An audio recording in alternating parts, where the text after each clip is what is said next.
And Bitcoin is just this absolutely incredible, novel system that the world's never seen before. And it works. It's been working for 17 years. No middleman, no government, no bank in the middle, and you can send and you can receive, and it's got real value because those properties are real and they can't be stopped.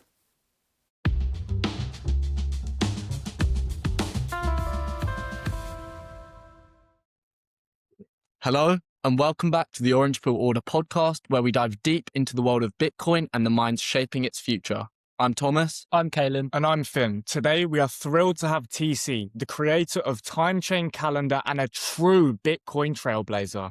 TC, we've been checking out your app and website. It's a game changer for visualizing Bitcoin beyond just the price charts. We're very excited to hear your story. Thanks for joining us.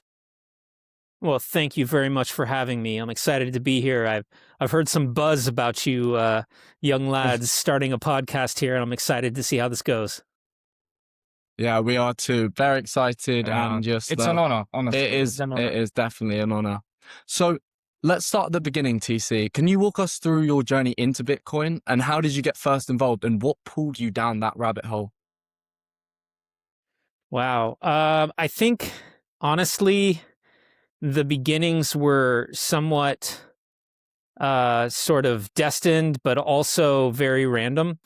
I'll explain. Basically, I feel like for a long time prior to actually discovering Bitcoin, I was already starting to notice things in the world that kind of gave me a sense that things aren't quite what they seem. A lot of the systems that we depend on and trust are not so dependable or trustworthy. And, basically just kind of the history that I lived through, I think I started kind of paying attention to these things around, the year 2000. There was a big stock market crash. They called it the dot-com crash, where basically all of this excitement about the internet and the hopefulness about, the internet changing the world sort of produced this giant bubble in the markets, and then things collapsed, and kind of everything that happened after that gave me the impression that, we're living through a pretty interesting time. Not too much long after that, we had the whole 2008 crisis, and I was paying attention to that much more even, just from the sense that, it was, I remember it was pretty outrageous. A lot of my friends and I were very struck by this idea that banks had been irresponsible and issued loans to people that shouldn't have gotten those loans. And then that produced a sort of collapse in the economy. And then the banks just turn around and put their hand out to the government and get bailed out. And that was really profound as far as getting my attention about the banking system and the monetary system. It's interesting looking back now too, because that's exactly the time frame where Bitcoin was created. The Genesis block of Bitcoin has that sort of saying inscribed into it that basically says, "Chancellor on the brink of second bailout for banks," is literally referencing that exact crisis. And so I think that was something that also reinforced the idea for me that there's really something wrong with the monetary system, the banking system. But still, I didn't really discover Bitcoin until almost a decade later. It was actually in my line of work. I'm a web developer. I've worked for a lot of different companies building websites and doing software development. And I just so happened to move jobs from one company to another, where the new job was suddenly exposing me to basically that whole sort of world of crypto and Bitcoin. The company that I was working for actually did an ICO and had a token. And so I was surrounded by coworkers that were just fanatical about this stuff. So like a lot of people, I discovered Bitcoin in that sort of misleading context of crypto. And then, I had to kind of take years to find my way to a better understanding about it. I think it was the 2019, there was a real issue with the repo market that caught my attention as far as the economy and macro things that were happening. And then all of a sudden, it feels like the whole world got hit with that whole COVID pandemic phenomenon. And by that point, I had my attention squarely where it needed to be as far as, being a sort of a skeptic and trying to figure out how I'm going to survive this insane world. And I feel like that's when I really kind of fully went down the rabbit hole and started to appreciate really what was special about Bitcoin. It's a journey. It takes time. I think a lot of people can relate to that.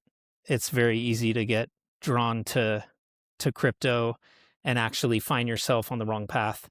I think it's critical to realize that Bitcoin is the innovation.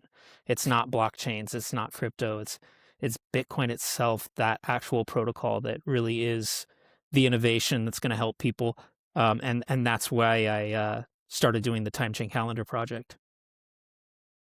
Yeah, I think we've seen a similar trend across all our guests in how they've identified a broken system and seen Bitcoin as the whole solution. Yeah, and I also I see that a lot. I think a lot of people can see that there is an issue, but I think a lot of people actually don't find Bitcoin, and that's where the issue lies. Because I've met a lot of people that know there is an issue with the currencies, with the whole world basically, and they just don't really know a solution to it. I think another problem is, well, me personally, how the media portrays it. In the sense Definitely. that they group it in within the cryptocurrencies. Yeah. They don't tell you about all of the great things, the great space, the opportunities. So it sort of just gets of bundled into this one big mess, and no one really knows how to navigate it in a sense. Yeah, and it also, I mean, obviously these media channels, they need to get their views, they need to get their money. So oftentimes people will read that, apparently Bitcoin's going to crash. And that's happened for the 30th time now. And it's like, Wow. how many times can you say that before people start to realize that it's not actually true? Yeah, a funny pattern you'll notice is whenever Bitcoin is in a positive light in a news story, it's mentioned as crypto. And then whenever crypto is in a negative light in the news stories, they always put a big Bitcoin coin on the visuals, so that there's just such a sort of two-faced way that the media mistreats and misframes Bitcoin.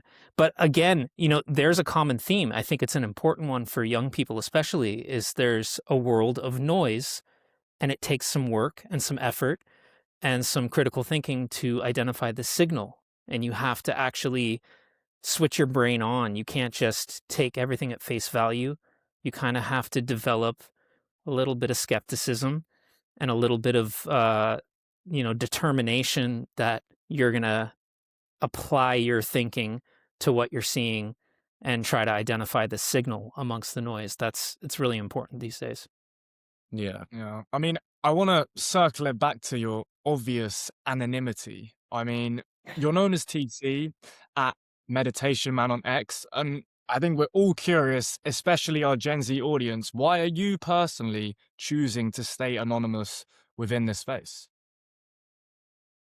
I think that identity and anonymity is a really important dynamic, and it's something that most of us don't really appreciate until it's a problem. In our world today, there's so many forces trying to do the exact opposite, where they're convincing people to, share their face everywhere and post as many pictures as you can of yourself and your family members. And, there's like a whole economy socially that people try to tap into, and it encourages people to just share more and share more. And we've learned that a lot of these platforms are harvesting all this information and selling it, and you're paying with your with your privacy, to the point where most of us have none.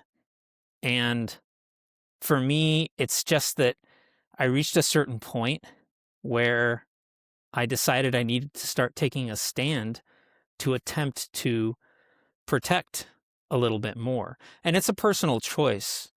You know, I love to be here talking with you guys today. And I just feel like, you know, because of my life and various aspects of it, I want to try to hold on to just a shred more of my privacy if I can. And it is just a thin veil. It's a really interesting thing to just start paying attention to. How frequently in the course of your normal activity you're asked to hand over your phone number, your email address, your name, your home address.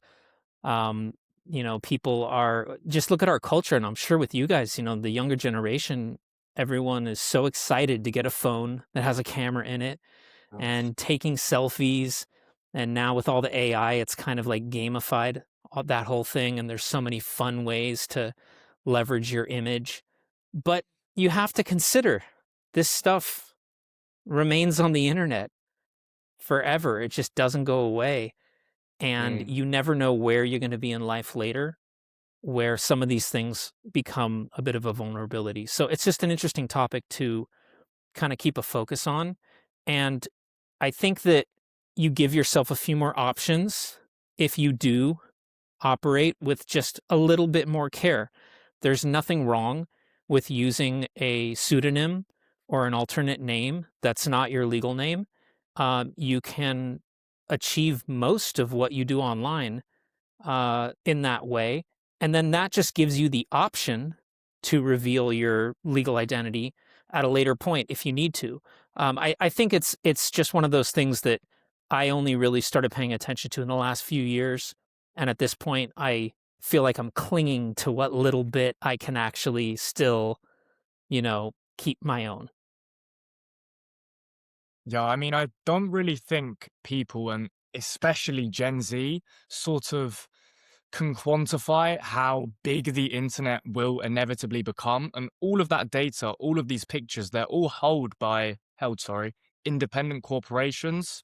And sort of the leverage they have over your sovereignty and identity is really uncomprehendable at this given time. Yeah. And also we can appreciate why many people, especially like you, choose that anonymity. I think it's just important for us that maybe we aren't anonymous, because obviously Yeah. we want to be the voice of the youth, but also the face of the youth for Bitcoin, because I think it will resonate a lot easier with these younger generations if they can see who they're talking to and learning from. Definitely, especially with a lot of gurus online spitting out false very true. information behind a random TikTok account. It's like, who do you trust? But then when you have a face to information almost, it's sort of much easier for them to learn, in my opinion, at least. Yeah, there's another aspect too, which is that all of these platforms, the social media and so many other things, they're all sitting on top of centralized databases. So you don't think about it that your information gets collected and is sitting basically waiting for a data breach or a hack to expose that stuff. Um, when you get when you get further along the way, I mean, for me, I've been using the internet for, you know, decades now, and it's terrifying when I realize how many data breaches all my information has been a part of, and there's nothing I can do to undo that. So I basically only have the choice to proceed in a different way going forward, and I'm choosing to do that now, and I don't know. I hope it's achieving something for me. Yeah. Okay, well, I think we're going to kind of go back onto the time chain calendar. So, just for our viewers, what is it exactly and why did you create it? Well, as I said before, I'm a web developer. I've been in the business of building websites for people and learning how to do you know, UI and graphic design and things like that professionally. And then, of course, I, you know, discovered Bitcoin when I did, and I started really getting passionately interested in it and wanting to learn as much as I can. And, at a certain point, it really came to the forefront as something that I should actually implement. I was inspired by several other really great websites. There's Clark Moody's Dashboard, one of the OGs, one of the first guys to really put together a comprehensive set of data as a dashboard. There's the legendary Mempool Space guys. They've really created an incredible resource. I'm forever grateful for them because I actually use their API on my website. So the data that you see there is actually the same data that you see on Mempool Space. It's just with the time chain calendar interface on top of it. And then there's another project that I have to mention, which is the block clock. You guys might be familiar with a piece of hardware made by the company CoinKite, which is a beautiful, hardware device that sits on your counter or on your shelf, and it shows you the latest block height and various other data. So for me, I was inspired by that particularly because I own a block clock, and I was really enjoying sort of noticing, oh, there's a new block. Oh, there's something interesting in the data that happened. And it was a really cool feedback loop to experience awareness of that information and to have that in my space while I'm working.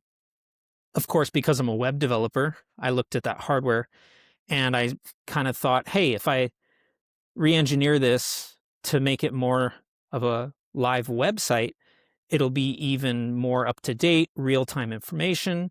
And then, of course, I had my own ideas about what I wanted to display. So the first version of Time Chain Calendar, I really think of as sort of a web block clock. And then it's got these circles that introduce visualizations of various aspects of Bitcoin's protocol. And that really is sort of the spirit of the project, is I'm trying to bring awareness of Bitcoin just by virtue of having that protocol information right in your experience. Like I've got it up on my screen right now. And every time a block hits, I don't miss it. I put this sort of animating, rippling kind of effect every time a block hits. And it's kind of hard to miss, even if you're not looking right at it, if you just catch it in the corner of your eye. And in my opinion, there's a really cool kind of awareness thing that you start to develop as you're sitting there with it in your presence and these blocks are happening. And I realize like your consciousness is starting to become aware of Bitcoin, and Bitcoin's behavior starts to infiltrate your mind in a new way because you're paying attention to that. Think about how many people look at Bitcoin, but maybe they care about it, but all they're looking at is a price chart. Like, what is the signal that they're getting on a daily basis? Most of us, you can't not look at the price. Like, you check it each day. Some of us check it many times every day. And that's one particular signal. But the price is also very much outside of Bitcoin. Like, the Bitcoin protocol doesn't know what the price is. We just had a block hit. I couldn't avoid it. It was in my line of view. And it just, it just right there, it just put a pin in my brain. We're living our lives every day. Right now we're in a podcast together. We're having this conversation. But that block hitting, it's like a little pin was dropped in my consciousness right there. And if I allow that to happen throughout the course of an entire day, and then throughout the course of weeks and months and years, I'm sort of like developing consciousness and awareness of Bitcoin in a way where it's a part of my daily experience on a deeper level, And then on top of that, staying aware of these other aspects of the protocol, the rings on the interface represent important cycles in Bitcoin's protocol. So, for instance, the orange circle in the interface is the blocks to the halving. That's 210,000 blocks to get all the way around that circle. Takes about 4 years. I only launched the website 3.5 years ago. So I haven't even seen that orange circle go all the way around in the time since I made it. But I'm paying attention to it. I'm watching it. We're almost halfway through this halving right now. We just hit another block. And it's, it's just paying attention to that stuff, I think, is a great way to build that awareness and also start paying attention to these aspects of the protocol, which are such greater signal than just the price. You can pay attention to the pace of blocks as they're coming in. You learn about the halving and what significance it has to Bitcoin. You learn about the difficulty adjustment, the red circle, and so many other things. I'll take a pause right there. What do you guys think? I mean, I think it's so awesome to hear that it's almost like you've intertwined your consciousness with Bitcoin Yeah. itself. And I think, yeah, it's what you were saying about the price. It's price is just kind of the smallest part. I think that's kind of tip of the iceberg. But when you really start getting to know Bitcoin, like obviously it's a part of it. You want to check it, but Bitcoin is a completely separate thing, a completely different thing that we've never seen. I don't think anyone else has ever seen in their lifetimes. I think Think in my about this. Oh, sorry. Go ahead. Oh, no, go on, it's all you. I was going to just say, let's think about why the price is outside of Bitcoin. Because basically what the price is, it's just a reflection of the most recent trade on a particular order book. Actually, the price feed on Time Chain Calendar is a price feed that I developed myself. I have on my server, I'm connecting to about 13 different exchanges around the world. And I'm getting all these different prices in at all these different times. And I basically look within, say, the last 6 or 7 seconds, and I look which prices I've gotten from different feeds, and then I aggregate them together and I average them together. I use the volume on those exchanges to kind of weight the averages a little bit. But basically, I rolled my own price feed there. But even still, what is it? It's just the most recent trade on those exchanges. And if you know how order books work, it just means, okay, a buyer and a seller matched up there. And then you think about who those people are. Who are the people that are trading every day? There's a lot of people who consider themselves just professional traders. There's a lot of degens. There's a lot of gamblers. There's people who are FOMOing in or FOMOing out. There's a lot of sort of reactions to daily news or, just emotions of those participants. I look at that group of people as not the most educated about Bitcoin. Most people who are really into Bitcoin, and especially people who've been in it for a while, they're not trading all the time. They're not on exchanges buying and selling all the time. So I like to think about it from the point of view of, where that activity is that produces that data and who are the people and participants that are producing that activity. I don't think the traders are the people that I want to be looking at the signal from on a day-by-day basis. You look at the protocol and you look at the pace of blocks, for instance. It's one of my favorite metrics is the average block time. That's showing you what is the pace of blocks in this particular difficulty epoch. We just had a difficulty adjustment about a day ago.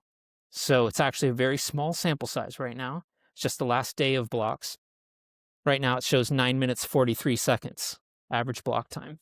But to me, I look at that and I'm immediately thinking about those participants instead of the degen traders who are, executing trades on an exchange.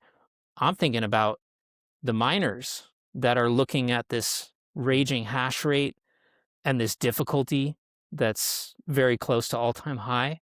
And I think about the people that have to actually invest capital and acquire hardware and build out infrastructure and secure energy contracts.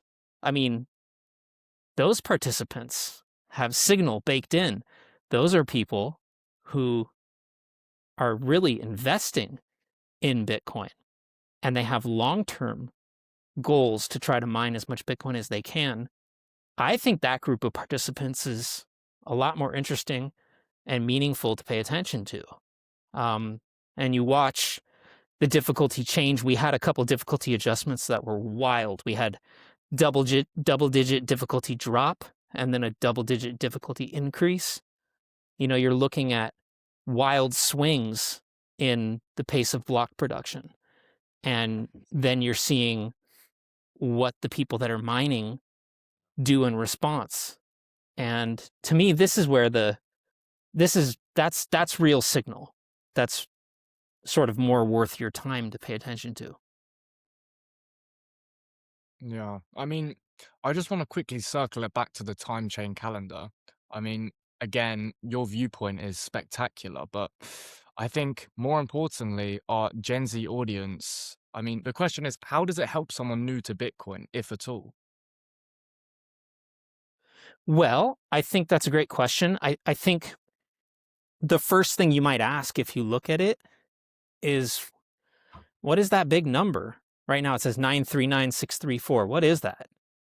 And I think that's where new people are going to benefit greatly from this. It's the right question to be asking. What is that number? That's the block height. That's basically how many blocks have been added to the chain since the whole thing started. You can grab that little slider that's just below the circles. It's got a little blinking handle, and you can slide that all the way to the left, and it goes all the way back to Genesis block 0. And what you're looking at here is the sort of live bleeding edge of this chain of blocks. I hope if somebody looks at this and asks themselves this question, well, what is that number? And they hear that it's a chain of blocks, they maybe would ask, what's a block? And what is a block? Well, it's telling you on time chain calendar, this pool called Ocean mined that block. There were 2,076 transactions in that block. The average fee was around 1 sat per VByte. You start getting a little more information about, well, what is that block? That block is a group of new transactions.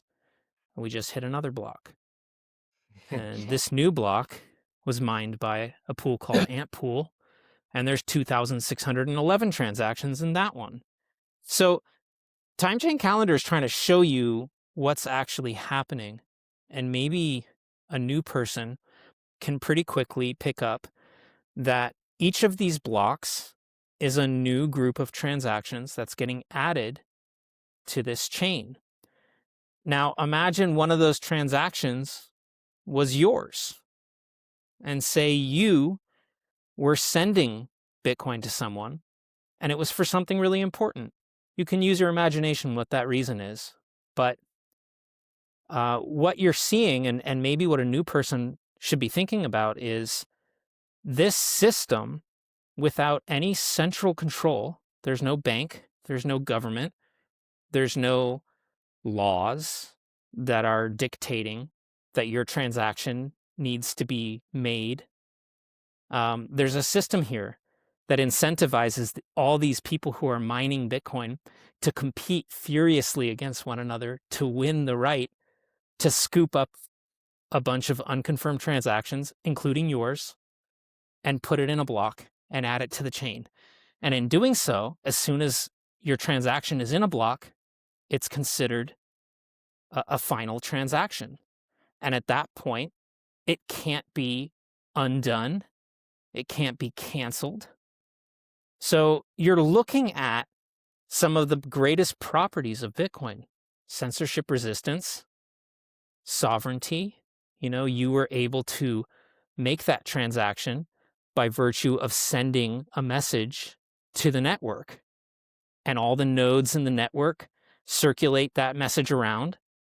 And when the time is right, when a miner hits a block, they like the fee that you're offering them. They scoop your transaction up along with a couple thousand others, and boom, it's just been added to the chain, and that makes that transaction final. That goes for you sending. It also goes for you receiving. If someone's sending you Bitcoin, you are able to see that transaction before it's even confirmed. You'll see an unconfirmed transaction in the mempool, and then you'll see once it's actually confirmed in a block, and that's when you know you've actually received the Bitcoin and that the transaction that gives you that Bitcoin is final. So very fundamentally, this is that system, that permissionless peer-to-peer system that allows the transfer of value without any authority or middleman in the middle. And that's what people need to understand is happening here. Most people, if they just watch the news, they think Bitcoin's a Ponzi scheme and it's just another crypto project. And they don't start understanding what is actually meaningfully significant here. What's significant here is,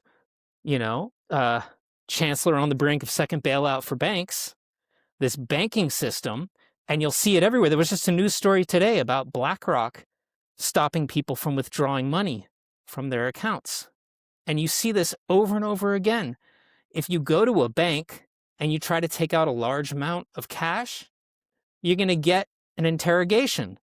What are you doing with that money? And they can just as easily say, no, you can't withdraw your own money. Or, I think a lot of people are running into this more and more. And Bitcoin is just this absolutely incredible, novel system that the world's never seen before. And it works. It's been working for 17 years. No middleman, no government, no bank in the middle. And you can send and you can receive. And it's got real value because those properties are real and they can't be stopped. So it's to me, there's like this connection between what you understand and how much value you see there. So all the people that are outside of Bitcoin that don't see it as valuable, they don't understand what the big deal is. They don't understand fundamentally what's happening. Maybe time chain calendar is just another tool to help you see what's happening so that you can start wrapping your head around it. And then maybe you will start developing an interest and some conviction in it. Yeah, I think you touched on freedom. I think that's such a key fundamental of Bitcoin because even our Gen Z listeners, they won't probably have experienced a transaction being cancelled and things like that. And with like the emphasis on how Bitcoin gives you freedom is just so important. Yeah, going back to our conversation about privacy and things, what's the very first thing that any of these apps ask you for? You sign up for some new, I don't know, a Venmo type app or something like that. And it's, okay, give us your identity. Tell us where you live.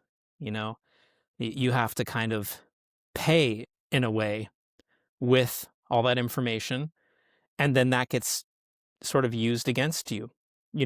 It's something maybe younger people don't think of as much, but certainly as you get older, you're going to see it more and more.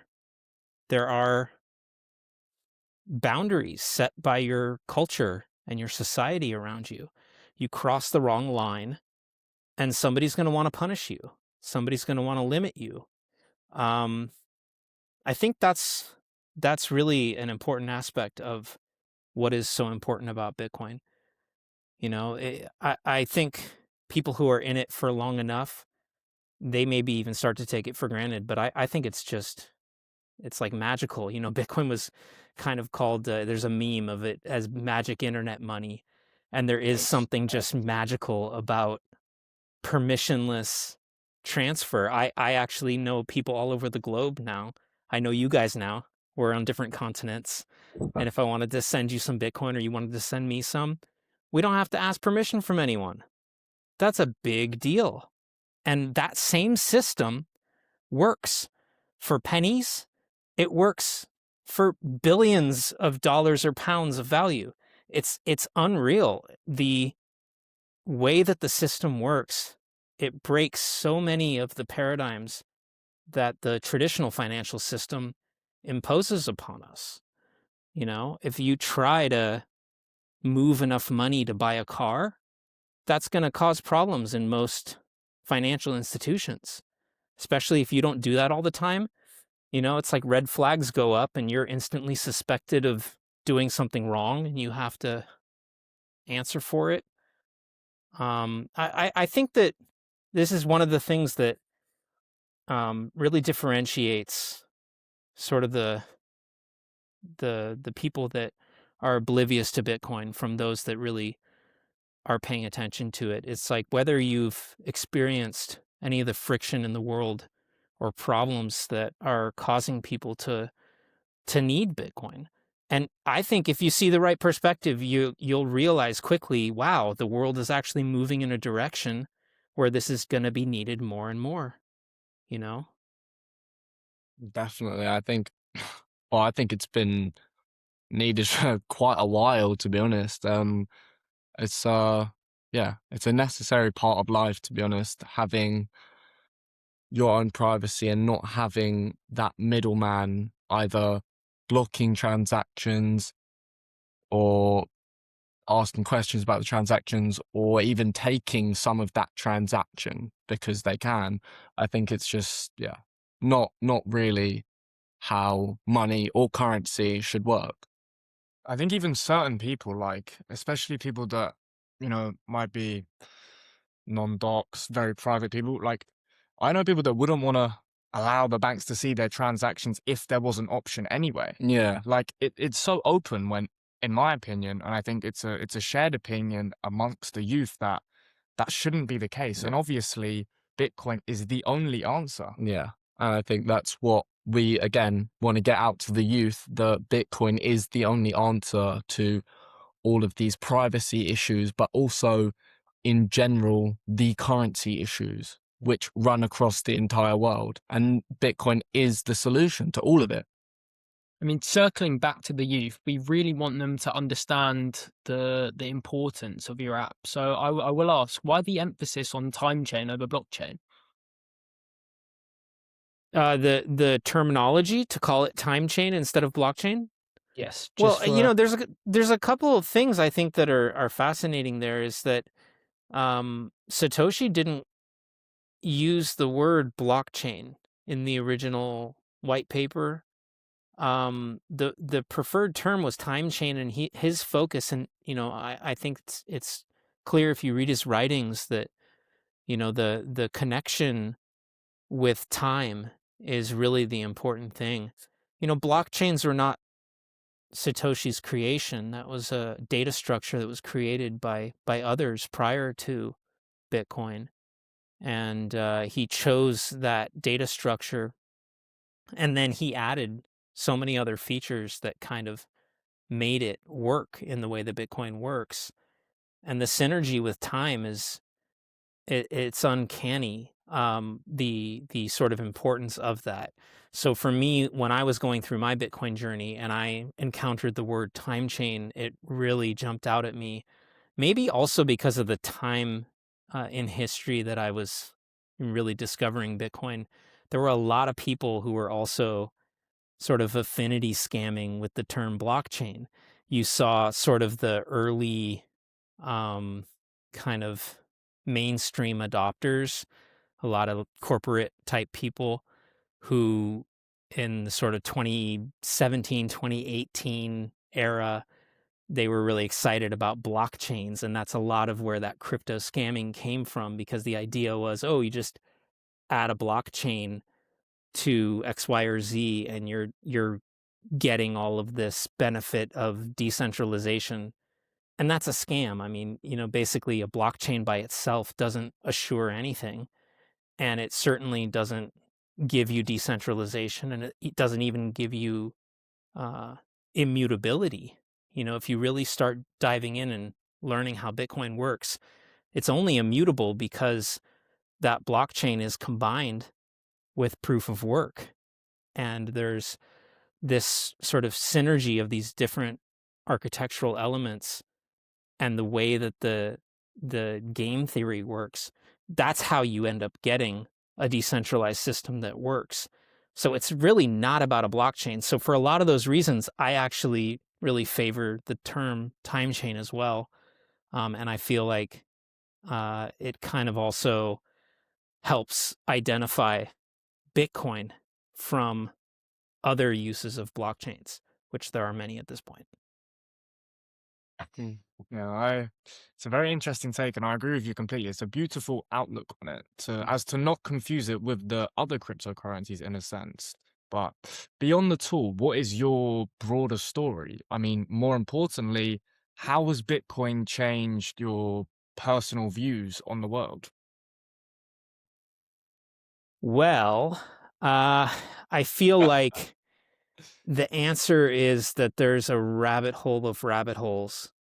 And I Yeah. feel like Bitcoin is the primary rabbit hole to fall down. It's almost like it's the first thread that you pull. And once you start understanding Bitcoin more and you start seeing this sort of disillusionment in the world and how there's so much deception in the world, there's a seemingly endless stream of additional threads to pull and rabbit holes to fall down. So for me, I've noticed that I've just continued to be skeptical and keep my mind open and try to apply critical thinking to a whole variety of additional aspects of my life. I would say one of the biggest and most impactful has been health. There's so much just bad food and bad nutrition advice, and people who are just not doing a baseline of activity to keep their bodies healthy. And um, that's when I really took to heart. I'm at the age where I've, formed a family and kids, and you get older, and you stop taking life for granted in the sense that you assume you're gonna, you have forever to keep living and that your health will always be there for you. I think when you're young, and you guys tell me if I'm right about this, when you're young, there's a kind of invincible feeling to everything, and you kind of feel like you've got room to make mistakes, you got room to party, you got time to just goof off, and you'll take it seriously later. Ah, So I think the health is one of the biggest things to kind of get control of sooner than later. The better the sooner that you kind of take it seriously, the better your outcomes are. And it's pretty wild, actually, especially in America. We have pretty horrible food here because the laws allow a lot of things that are actually banned in other countries. I get a kick out of those posts I've seen online where they'll show a certain product in America and they show the ingredients, and they show the same product in the UK or Europe. And Yeah. it's literally a fraction the number of ingredients because they put so much chemical garbage in the food in America.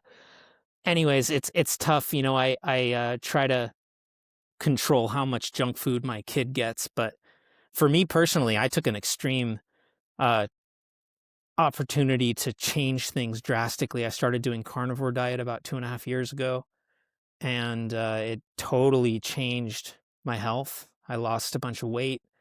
I've gotten stronger, healthier. I did all these blood tests just to verify that internally it was doing as much good as it did on the outside, and it's a game changer. I feel like, in a way, just like with Bitcoin, you can kind of feel like an outsider if you understand Bitcoin and you embrace it, and you realize how many people don't understand you and they look at you kind of like a weirdo or an alien. Um, Try doing carnivore diet and, like, hang out with the normies that are still eating all the normal food, and you come across as an extremist with food too. So it's one of those things. I think that's a good example, and there's many more areas of life like that where you can find the same deception and sort of like lies that have been accepted as truth, and then you try to sort of course correct, and you suddenly find yourself as a bit of a extremist compared to most. I think we have a pretty similar story. I mean, when I got first introduced to Bitcoin, obviously that was one thing. And then we did an episode with Dr. Jack Cruz, and then he started outlining all the things about health. And then it made me think, if I've been lied to so much about these key fundamentals in my life, why not question everything? I mean, it changed my outlook on everything. Yeah, and I think especially we, as much like we try to, as hard as we possibly can, avoid as many sea doors as we can, obviously, and get as much red light, natural red light, and grounding. I think that's as far as we've got so far. But yeah, I'd definitely love to get onto the carnivore diet. Yeah, I mean, I know the US food is bad. When I was there in New York, there was so much like terrible ingredients. You could read like Red 40. So I was like, wow, I've never Yeah. even seen this before. But obviously, that's not to say we've got it good. Yeah. Like, we don't have it We don't have at it that level perfect. yet. Obviously, one day, but it begs the question, would they let that Yeah. be introduced? Or Yeah. is there a wider narrative that they're trying to push in terms of health standards? Do you guys think that young people have a disadvantage because maybe you're put in a situation where you're asked to trust your parents' generation's choices? You know, you're looking I at all the food that's out there, and that's what's already been sort of approved and sanctioned by the older generations. What do you think? Yeah, I think it kind of depends on the person, because I mean, obviously, I think there is a large majority of people our age who are at a disadvantage because of that. But I think, I know that Finn and Kaylin's parents, I mean, they weren't part of this Bitcoin world and part of the whole decentralized everything. But they've explained to their own parents, the health side of things, and they've done it themselves. So they're kind of, that's, you can help convince your parents. Yeah, I mean, once we get more involved in this space, I think my parents especially will take it more seriously. I've finally convinced them that it is a real thing. So that's a step in the right direction. But, tying back to what you said regarding seed oils, literally last night I was cooking a steak. I was like, Mum, this butter has seed oil. She turns to me and she was like, it's the most expensive one. It's good for you. I was like, okay. So we've got a little bit of building on that element. But I mean, yeah. it's progress. It's I progress. can't blame them for having skepticism, as I'm sure we did initially, and a lot of our Gen Z audience. But again, as TC was saying, once you sort of thread that first needle and conduct your own research, you sort of come to your own conclusions, so to speak. I think it comes down to the proof of work factor. I mean, anyone can research this stuff. Anyone, if you just have that drive to research, you'll find the answers. Yeah, definitely. And I also think that, I mean, I've personally seen a lot more than I would think of people my age, rather than older generations even, consuming healthy products such as like raw milk and stuff like that. Which obviously is found a lot in older generations, but it is surprising to me to see that even people that don't know about Bitcoin are still learning and knowing about decentralized health. Yeah, I mean, what's wild to me is that I think there's a connection between just the poor quality of food that's everywhere, and also people like losing a knowledge of how to cook. And I this is what is really exciting when you actually go down this rabbit hole and you start doing this. I cook all my own meals. I don't buy packaged food that's processed and made in a factory. I'm buying whole natural ingredients, and I'm cooking them all myself. And to me, it's really weird that that's considered extreme in any way.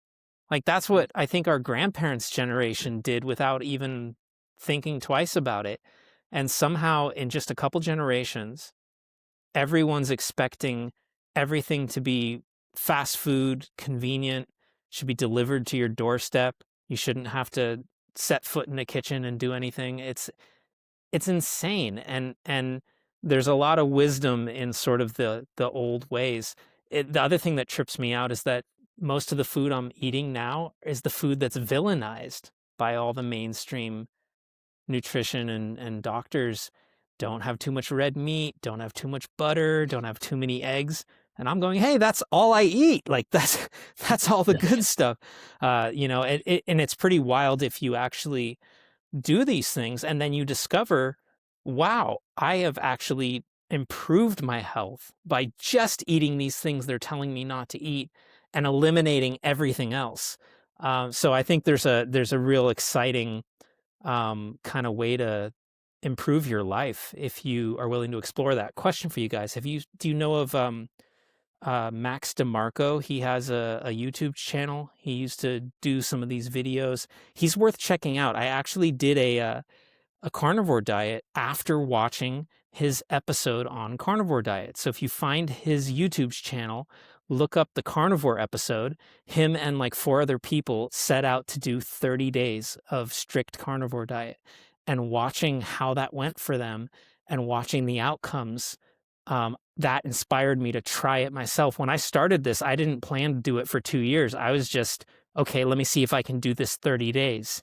And here I am 2.5 years later, still, not totally strict, but my whole diet has changed from it. So worth checking out. Yeah, Definitely. our viewers should definitely check that out. And I mean, that's what we encourage, really. Like, don't take our word for granted. Do your own research and let you discover the answer. Yeah. Anyway, keeping on this idea of your broader worldview, I mean, AI, it's present in all of our lives, especially in our generation. In your opinion, is it a threat, a tool, or is there a balance?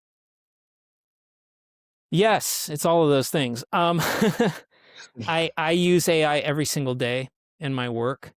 I think it's a powerful, powerful tool. Especially you do anything with software or anything with digital arts of any kind, it can be a transformative tool. It's incredibly powerful. It can also enable people to do things that otherwise they would have been discouraged from doing, or they would have had to go on a long educational paths in years past.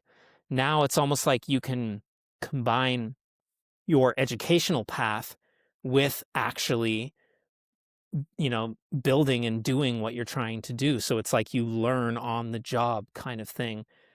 So for that, it's incredibly powerful. I think we're already seeing the landscape change because of this technology. I think the job market for so many occupations is already impacted by this. I went through my own experience of it actually a couple years ago already. I feel like I was seeing these changes because I live in California. I'm close to this sort of Silicon Valley scene, and it's funny to look at a place like that and realize for so long people moved from all over the world to that geographic area because that's where this technology was really thriving and there were all these opportunities. And then it's like because during COVID, actually during lockdowns and COVID, everybody learned you don't need a central location. Everyone can do this work remote. Look at us having a podcast right now on other sides of the planet.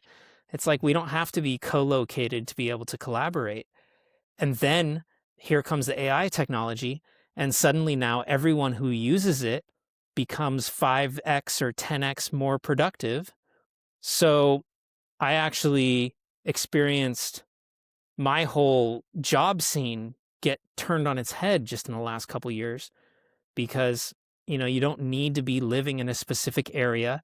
And now because I live close to that area that I live in, I'm actually at a disadvantage because my cost of living is higher. So I would need a higher salary. And it's just too easy to go almost anywhere else in the world and find someone who could do what I do, but take a lower pay. And then AI comes along and says, well, you don't need as big of a team. You just need fewer, workers that are all, max skills with AI. This is a game changer. So I think there's really amazing productivity capable there, and there's huge potential for people who adopt AI. And at the same time, the existing industries that have made the world go for the last 20, 30 years are all going through very drastic transformation right now. As this technology comes in, it offers all these benefits, and at the same time, it destroys a lot of jobs. So I think it's an incredible time. It's a fascinating time, but we're gonna watch, some ups and downs emerge from the same forces. So the same thing that makes a bunch of seeming progress occur can also be destructive at the same time. Do you think there's a boundary where the younger generations become too dependent on AI? Yeah, I mean it's something I'm concerned about as far as that sort of instinct to just reach for AI to find the answers. It's funny because I remember the internet from the last couple decades and the impact that search engines had, where you could just type a couple words in or ask a question, and suddenly you're looking at a list of all these relevant websites, and you could find your information. And it's almost like that whole process has now been streamlined into this chat API, the AI technology where you just ask it any question and you're given what looks like a right answer. Um, and tons of people are leaning on that already. I mean, I'm using it every day in my work. And I think there's absolutely a shift happening culturally where if you fast forward 5 or 10 years, certainly 20 years, like what are people going to be able to do with their own brain? What are they going to be able to do with their own skills without this? So I think it does emerge as a bit of a crutch. And I think for the average person, they're having maybe some of their critical thinking dulled in the process of using this every day. Yeah, definitely. I mean, as much as it is scary, I think I'm personally very excited to see the future of AI and what it's going to be able to do in the future. So, well, going back on to the time chain calendar now, the hash rate is insane now. It's over 1 zettahashes per second. Can you put that into perspective for our viewers and the Gen Z audience? That's a great question. I wish I had at my fingertips that a number of numbers or the number of zeros that is. I would have to ask my AI. The no, it's really amazing. I call Bitcoin mining the most furious competition on planet Earth, and it really is. What is crazy to think about, even as a total beginner to Bitcoin, is just imagine that right now, and Time Chain Calendar will show you this. We're looking at block 939,635, and it's been over 30 minutes since the previous block. That means for the last 30 minutes, every single Bitcoin miner on planet Earth, every single mining machine has been just as fast as it can throwing trillions of hashes per second at this challenge. And it's literally one single hash is going to win the next block. Here's a metaphor that I like. Not everybody likes it, but imagine you're standing in front of a dartboard. They like darts in the UK, right? You guys, Yeah. a lot of people like to play darts at the pub, right? So, Yeah. so say you're standing in front of a dartboard and you're throwing darts at the dartboard. I'm going to blindfold you for this too. So you just kind of are facing the right direction, but you can't exactly see the dartboard. And now the dartboard magically is like moving on the wall. So there you are blindfolded and you're throwing darts as fast as you can. Let's just pretend you got magical hands and there's just always a dart ready to go next. You don't have to actually reach and pick something up. So you're just, there you are like a machine gun, just throwing darts from your hand in the general direction of the wall. And it's only when you hit the bullseye on the dartboard that you've hit a block. Well, now I'm gonna look how frequently you hit that bullseye, and after 2016 times that you hit the bullseye, we're gonna measure how much time on average it took for each one. So 2016 blocks is supposed to be roughly 2 weeks, but it took you 3 weeks to do that. Well, So we're going to have to make it easier. It's taking too long. So we'll make the bullseye on the target bigger, right? Or say instead of 2 weeks, it only took you 1 week to hit 2016 bullseye. Okay, we got to make the bullseye smaller. That's the difficulty adjustment. Now imagine it's not just you with the machine gun darts throwing in at the wall. It's you and a million other people all doing it.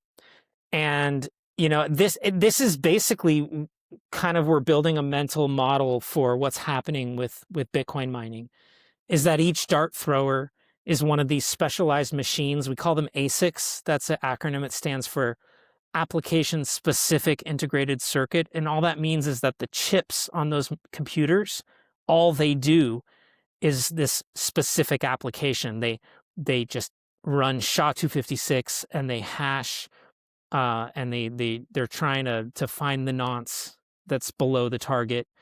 And essentially they're doing that as fast as they can. And because of their computers, they can do this trillions of times a second. And then you've got just absolutely millions of those machines.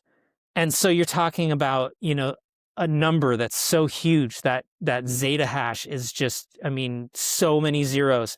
It's so huge, the number of hashes per second. And that's basically how many darts in our little metaphor that I tried to create for you there. How many darts per second? And then, you know, it's only when you hit the bullseye, when somebody somewhere in the world hits that bullseye, then we have a new block. And that's happening. Here's another thing about time chain calendar. Look at the interface and look at that little circle that's on the inside of the red circle. And it's got all those little tiny squares. And they're sort of spread out along the circle that they're on. That's representing the last 24 hours of blocks. And is it every 10 minutes we hit a block? No, it's totally random. Look at all the big gaps and clumps of blocks. You have this process that's truly random. That's why I like the dart throwing metaphor, because literally the very first dart that you throw could hit the bullseye.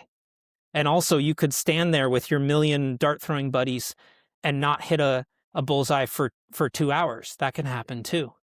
And so it's this totally random process that right now, all these machines around the globe are competing furiously to try to like hit that bullseye and win the next block. And that is at the heartbeat of Bitcoin. And it's only as we average it out over a 2-week cycle that you get something resembling close to a 10-minute average block time. And I think it's one of the best things for people to pay attention to, even as a new person, is just pay attention to how that average block time fluctuates over the course of these difficulty cycles. The red circle is roughly 2 weeks. And so at the beginning of that cycle, it's pretty volatile. And then as we approach the end of that cycle, that average block time is directly going to translate into the next difficulty adjustment. And if you just pay attention to this, you're talking about understanding Bitcoin better than 99% of Bitcoiners, because a lot of people don't really bother to sort of look and understand what's really happening here. I mean, simply knowing that 10-minute blocks is a meme and it's not 10-minute blocks, it's completely random. That's an advanced concept that you could learn right away just by looking at this and seeing all those little squares on that circle are not evenly spread out. They're totally randomly placed. You know, you're going to see stuff like that all throughout Bitcoin's design, where there's randomness. We call it entropy. There's just a total randomness that's within a predictable process. So I love those kind of things. I find it fascinating, and it's also something that's really cool to look at, because if you're a visual learner like me and you see it, it actually helps you think about it a little bit more. Yeah, I mean, visually speaking, on the topic, for those who didn't know a hoe, one zeta hash is 1 followed by, unironically, 21 zeros. So Yeah, I should know quite, that. quite a Excellent. lot. But for those who weren't aware, and that's sort of the And the coincidence as and well. obviously a coincidence. But yeah, it's awesome. That's a huge Yeah. number. but I have to ask you, and I can never pronounce this properly, but what are your views on hyper Bitcoinization? um, well, it's changed. It's changed over the years. A cycle ago, 4 years ago, 5 years ago, that was a very popular word, and a lot of people talked about hyper Bitcoinization. The idea is that Bitcoin's going to change human behavior. It's going to change the world.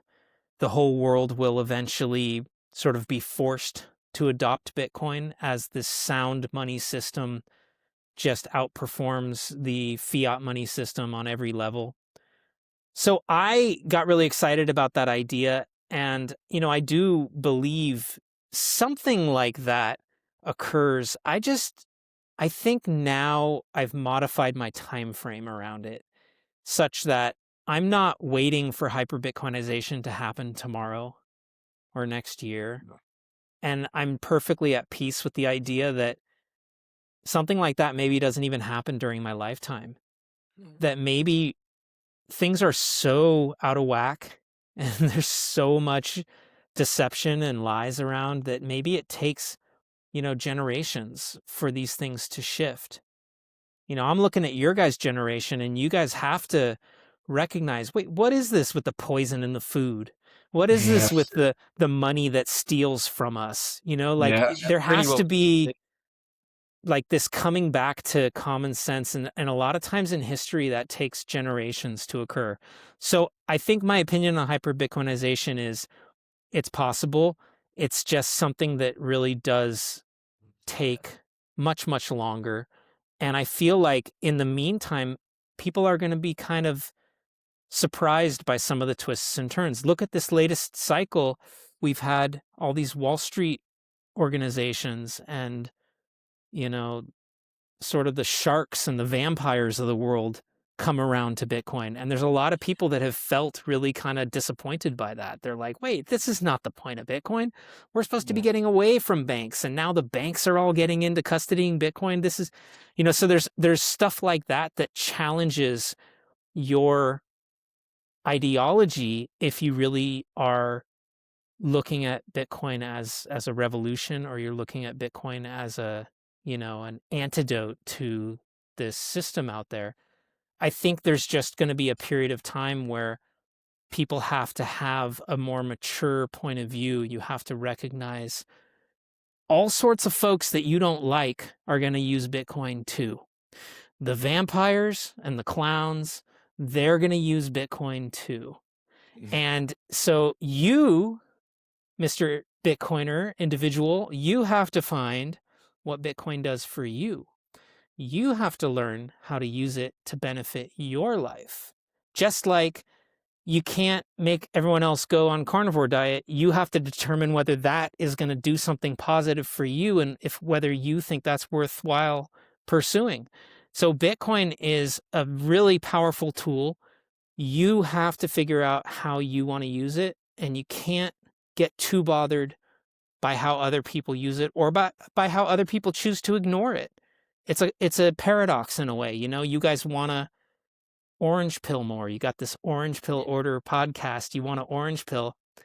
Well, I want to talk to you guys in 4 or 5 years and see how you feel about orange pilling, because I think it's a very common thing to come to the point where you kind of ease up on the orange pilling because you realize a lot of people aren't receptive and they're not actually taking the wonderful advice that you're giving. So it's challenging, and I think all of that touches on the hyper Bitcoinization idea. It's like everyone's not going to see the light at the same time. So maybe adjust your time frames and your expectations and, realize people are flawed and very distracted. And for the most part, they're kind of afraid these days. And that makes it tricky for this revolution to occur overnight. It's going to take some time. I mean, that's our main mission, really. We just want to orange pill as many people as possible until that day comes. But I mean, as per our prep, we ask all our guests Are you able to reveal a little known or completely unknown fact about yourself or time chain calendar, something that listeners won't easily find? Take your time. Wow. Take your As time. an exclusive. It's an exclusive. No pressure. Well, I mean, there are there's a whole gallery of art on Time Chain Calendar. I actually have plans to work on kind of doing more justice to the art that's on there. Right now, it's a little bit secret. It's a little bit hidden. If you don't click that gallery button, you might not see very much art. I know you guys are fans of Bitcoin art. Yeah. There, to me, it all comes back to this idea of memes as such powerful ways to communicate otherwise complicated ideas. And a lot of things in Bitcoin we learn as memes. I was talking before about 10-minute blocks. That's a meme. 21 Yeah. million supply of Bitcoin. There's another meme. Like, these are simple ideas that are powerful. And then as you learn more about Bitcoin, you have to kind of update those concepts a little bit, and they start to sometimes change. And sometimes you have to like actually throw the meme out completely, because you have to like totally update the concept. So I love Bitcoin art because to me, it's sort of the higher version of playing with that way of utilizing ideas and concepts and bringing them to people's consciousness. So I actually started putting pieces of art on different blocks in the interface. Using that little slider at the bottom, you can change the block. You can also type in a block height and hit enter, and you jump right to that block. Well, I've got something like 400 plus pieces of art on various blocks throughout the entire interface. So if you want to have fun, try hunting for some of those things.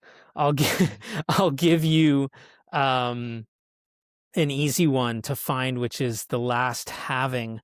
If we go to 840000, you will find there's beautiful art by Bitko Yanowski. And he's got the Bitcoin B, and it's getting slashed in half.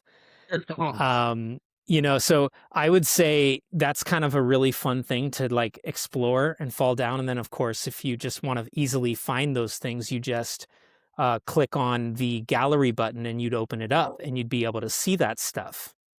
So I think that that's really an interesting thing for somebody to explore further if they're not super familiar with the website, and you'll actually come to learn Time Chain Calendar even better through the placement of those art pieces. Check it out. Yeah, definitely. It's like just some Easter eggs on the app. And I think I think Bitcoin art is very important because it has that visual representation that makes it easier for maybe people that are new, or even people that are already part of the Bitcoin space and know about it. It's easy to represent and understand, and obviously very pleasing to the eye. And maybe you could get some of this art up on there.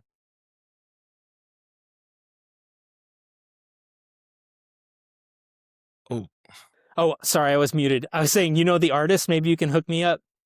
Yeah, it's House of Ralphus. House of Ralphus. Epic. Yeah.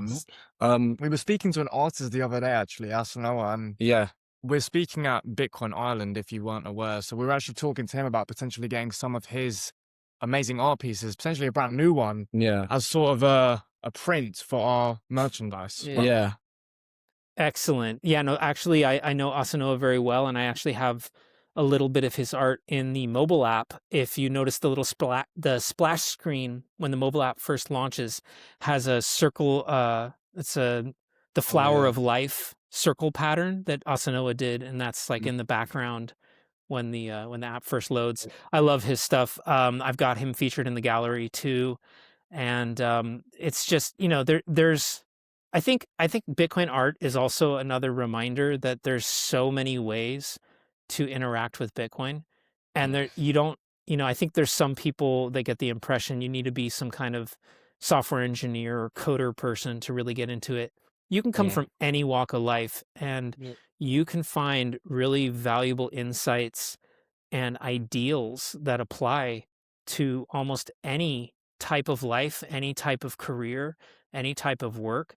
Proof of work is universal. The verifiable truth is universal. A lot of these concepts really do apply everywhere. And I think that's the beautiful thing. I think anyone, no matter what walk of life you come from, if you start understanding Bitcoin, you're going to find value there that you can then apply to your life and improve yourself and those around you. And certainly it'll help you store your value and sort of like impact your life in a way where you hopefully have more options in the future in a world that's pretty messed up and crazy right now. Yeah. Mm. No, I agree. The world is in sort of a Yeah. difficult position. But Mm. finally, on the topic, actually, do you have any advice at all for our audience, Gen Z, entering this space?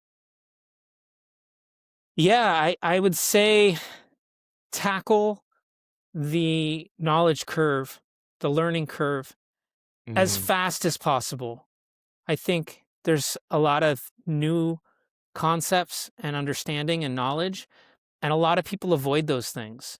And, really the best outcome is going to come when you tackle things like self-custody and running a node, and do those things sooner than later. Don't avoid them.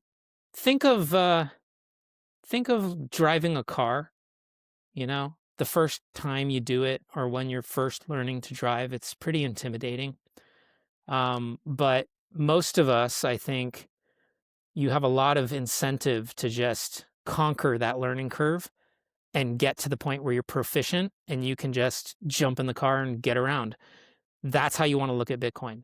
You want to jump in, figure out, how do these private keys work?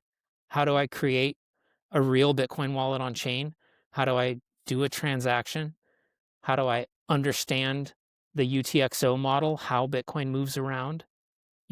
Go through the process of setting up a node. It's so easy, and people make such a big deal out of it, and people kind of try to hype it up as too complicated. Hogwash. It's easy. It's totally accessible, and I think people should just be encouraged to just dive right in, run a node, air gap your keys, stack sats, Yeah. the Yeah. basics. Yeah.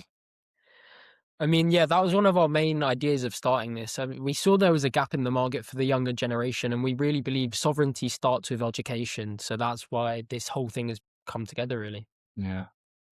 TC, this has been really enlightening. Where can listeners find you and the time chain calendar? Well, I encourage you all to check out timechaincalendar.com.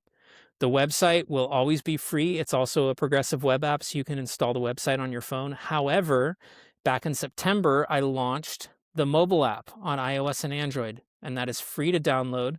There are some premium features if you subscribe, but the main dashboard is free. And I encourage people to download the app, use the website. And then, of course, if you want to follow the project, I have an X Twitter account at TimechainCal. That's TimechainCal. And then I'm also on Noster. You can find it there with the Nippo5TC at timechaincalendar.com. And those are probably the two best platforms for just keeping tabs on the project. Otherwise, use the Timechain calendar, develop your Bitcoin awareness, learn, and use Bitcoin directly. That's it. That's the whole thing.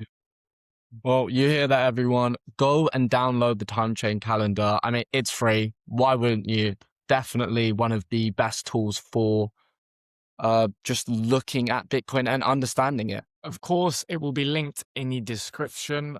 Mhm. We appreciate the insight. Listeners, if you can take anything away from this today, please try and orange pill someone. As always, subscribe, like. Until next time, Stay sovereign. stack sats. And keep hodling.